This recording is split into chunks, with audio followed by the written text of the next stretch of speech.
ஏன்டா கிவி என்ன அடிக்க சொல்ற? பாருங்க அந்த பையன் எப்படி அடி அடின்னு சொல்றான் பாருங்க. அவன் bad boy. Kiwi is bad boy. என்ன அடிக்க சொல்றான். அடி கிவி, அடி சொல்லு. உங்க அப்பா பார்த்தாதான் அடின்னு சொல்லுவான். இங்க பாருங்க, அவர் வராரு, உடனே அடின்னு சொல்லுவான் பாருங்க.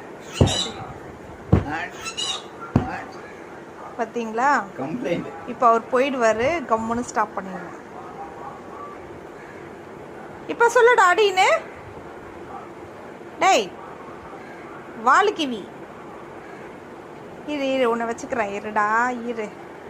அடியா சொல்கிற நீ மாவகனை. பார்த்தீங்களா கைஸ், எப்படி அடி அடின்னு சொல்கிற மறுபடியும் அவங்க அப்பாவை பார்த்துட்டான் அடி சொல்லுவாங்க.